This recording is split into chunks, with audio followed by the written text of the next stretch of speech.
Halo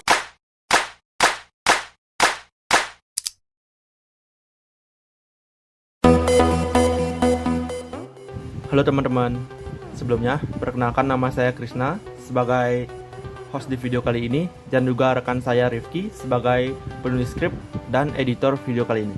Nah, video yang saya akan bawakan kali ini yaitu tutorial untuk memvisualisasikan data sensor ultrasonic HCSR04 dari Raspberry Pi melalui InfluxDB dan juga Grafana. Nah, mungkin teman-teman sebelumnya belum tahu Raspberry Pi itu apa.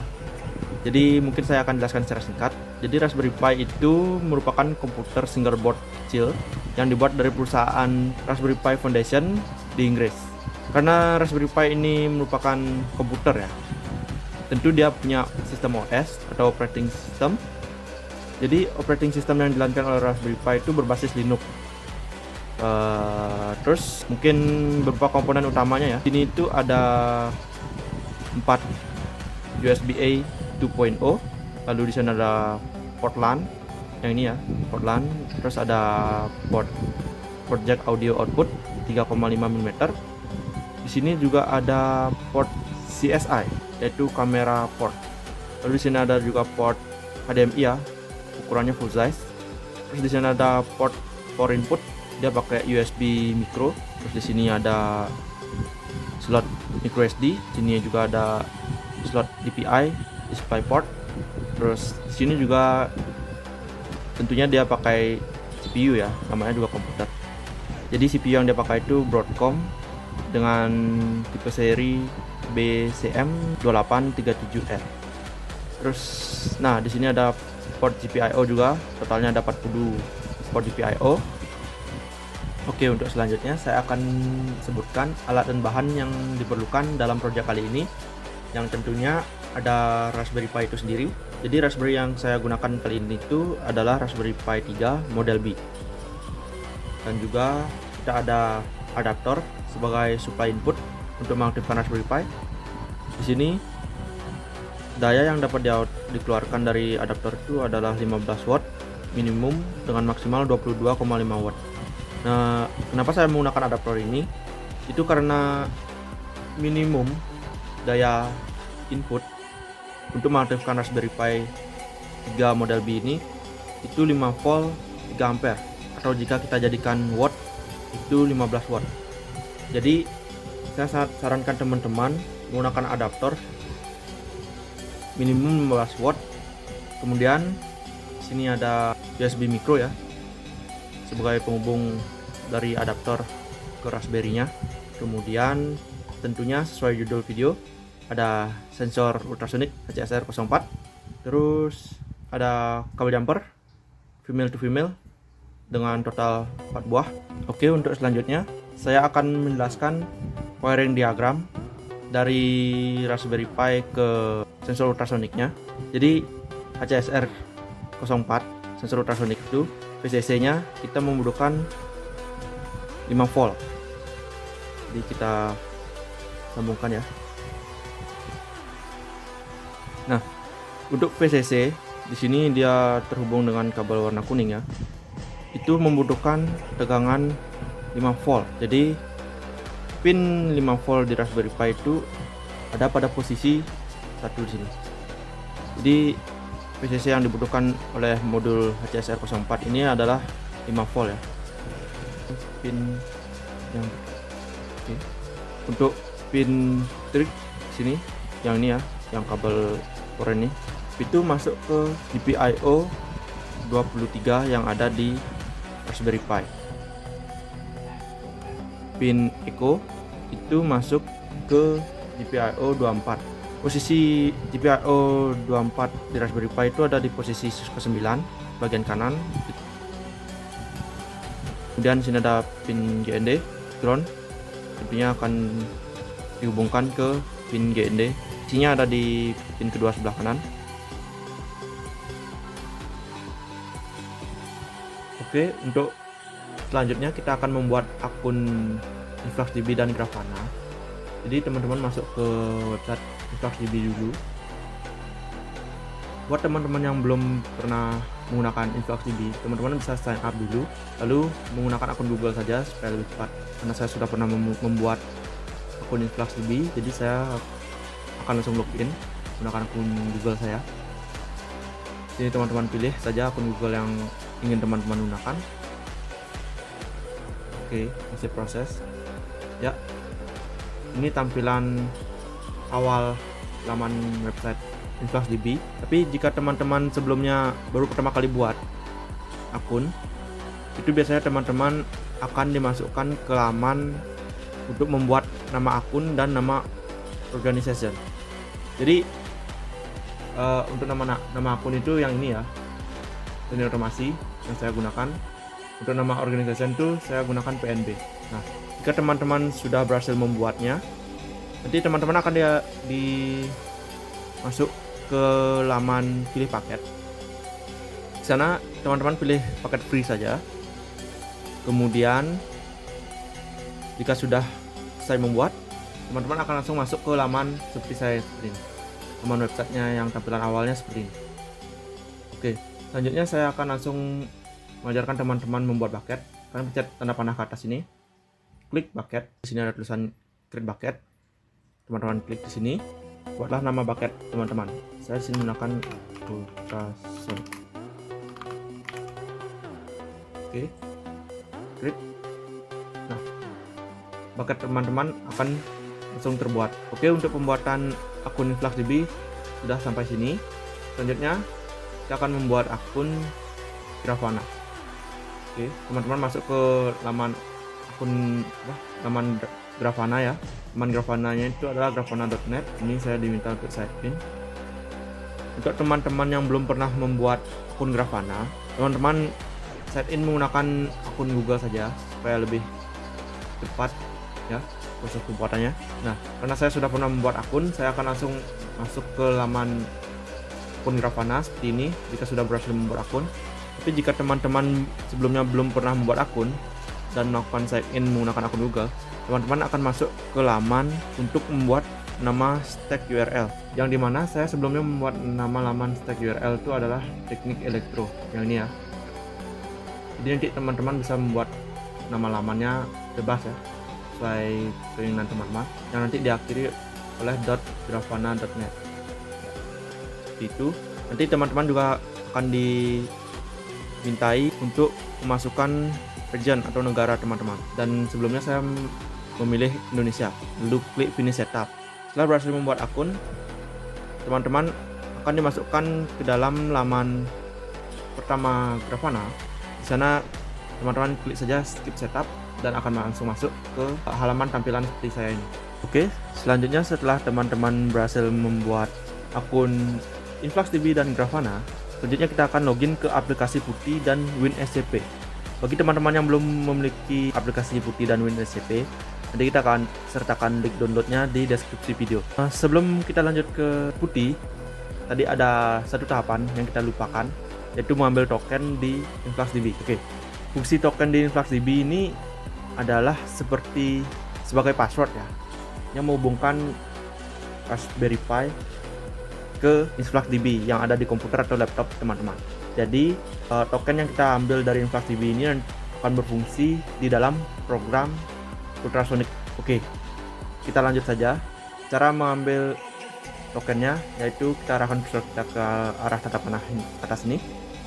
Kita klik sources, kemudian kita scroll ke bawah, kita cari tulisan Python ya, dan kita klik, terus kita klik yang get token ya, logonya nih. Nah, di sini kita sudah dibuatkan tokennya ya. Jadi tokennya ini cuma bisa kita gunakan sekali. Jadi kita akan copy tokennya ini, kita simpan baik-baik. Kita akan simpan di notepad kita. Oke, kita buka notepad kita. Kita simpan di notepad kita, Ctrl V. Jadi nanti tokennya ini akan berfungsi di dalam aplikasi Putih untuk mengkoneksikan Raspberry Pi kita ke InfluxDB. Oke, kita lanjut untuk login ke Putih. Kita buka aplikasi Putih kita setelah kalian download. Nah, sebelum kalian memasukkan IP address Raspberry Pi kalian, pastikan Raspberry Pi kalian itu sudah hidup, sudah terkoneksi dengan satu sumber daya dari adaptor yang tadi. dan juga terhubung dengan WiFi yang sama dengan yang kita gunakan di laptop atau komputer kita.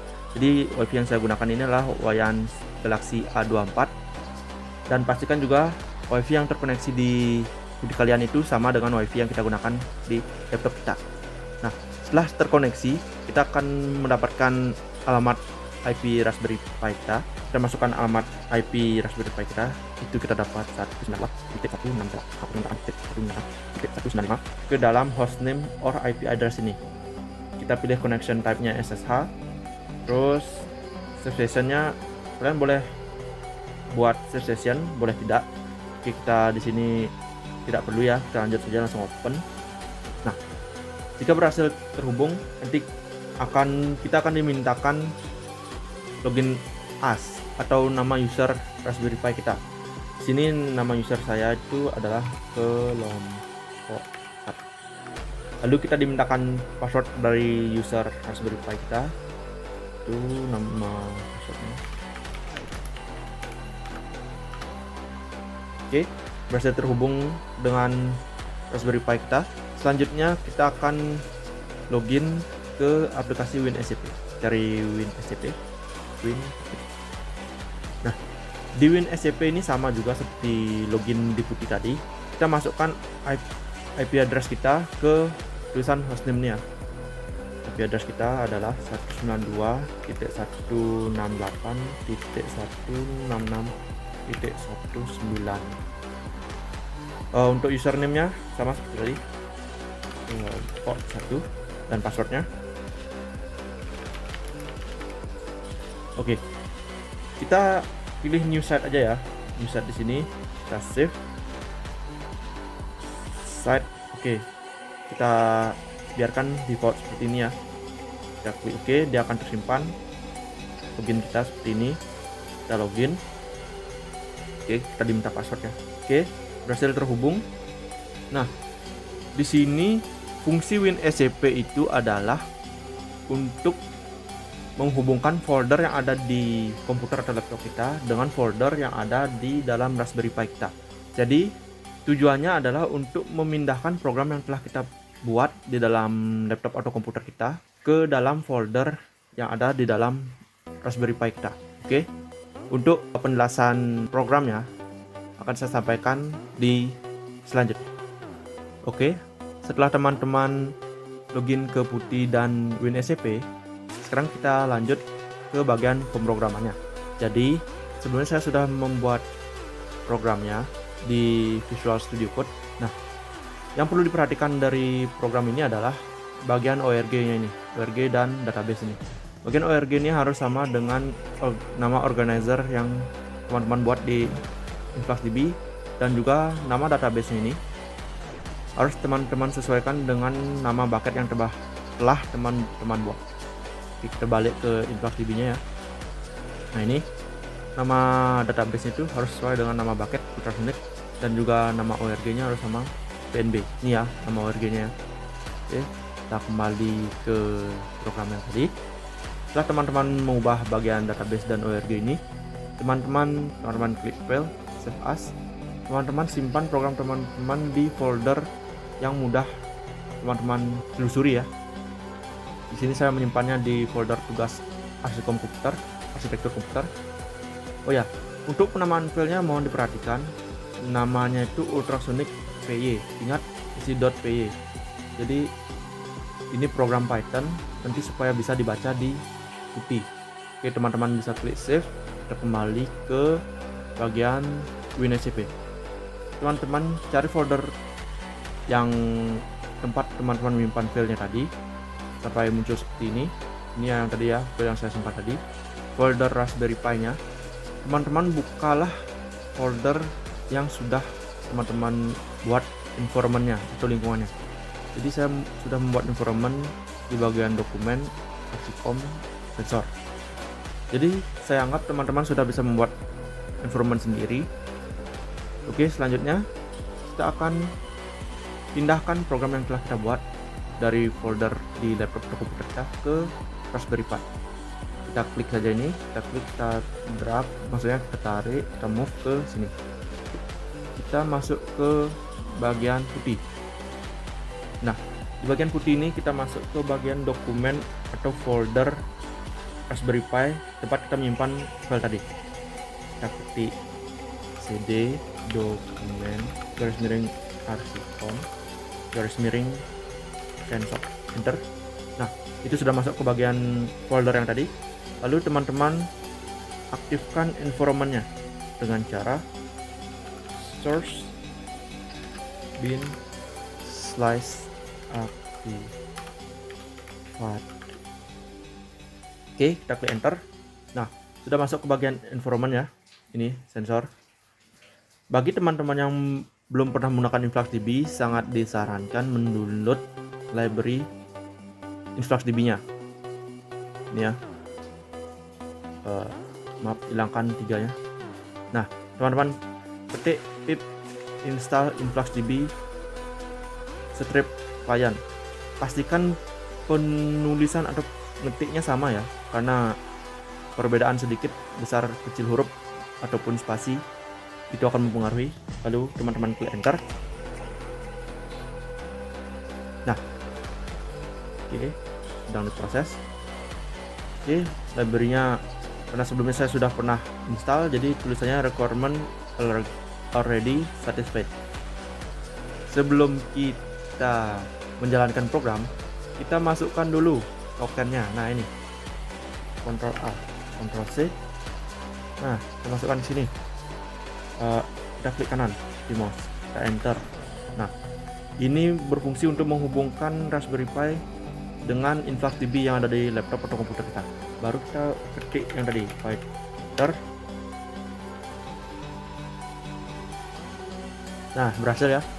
Data berhasil diukur, lalu dikirimkan ke InfluxDB. Oke. Setelah data berhasil dikirim ke InfluxDB, kita buka InfluxDB kita. Nah, ini. Kita buka bucket kita, ultrasonic yang tadi. Kita klik, oke, sudah berhasil terbuka. Nah, sini query-nya sudah otomatis muncul ya. Lalu kita klik select measurement, kita cek environment. Oke, sudah muncul.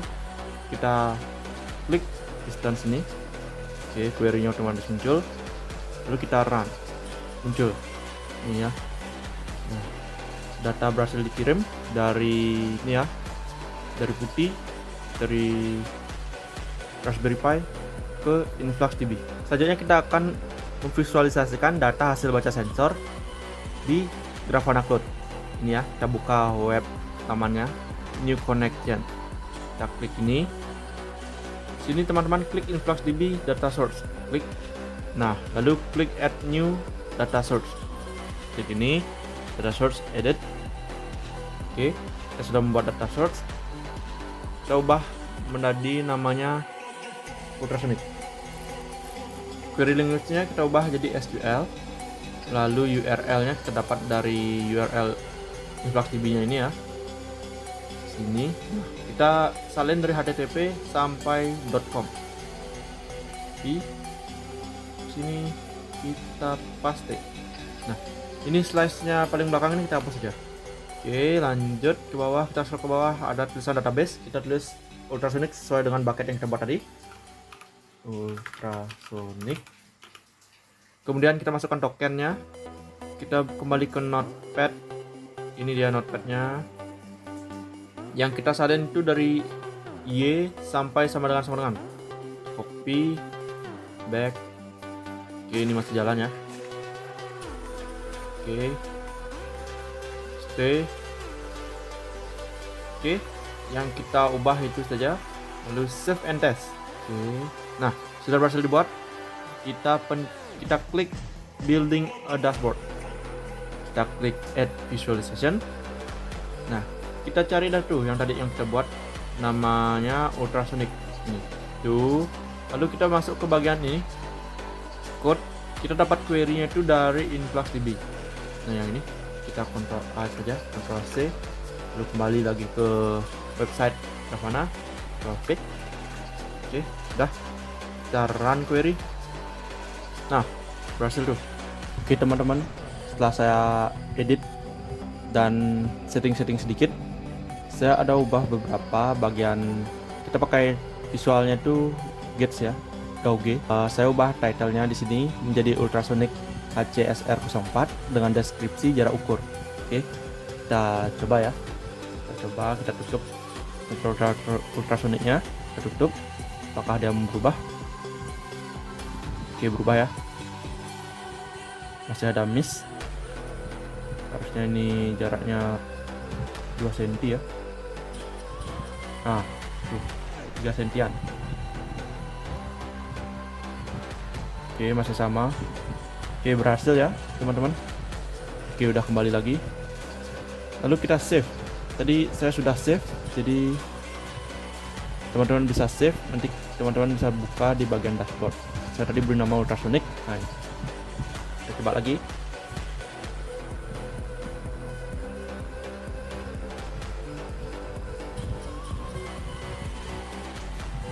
Ini ada masalah di bagian kabel ya. Nah, itu sudah berubah ya. Harusnya mau. Nah, dia udah naik perlahan. Nah, dia membaca jarak 2 meter.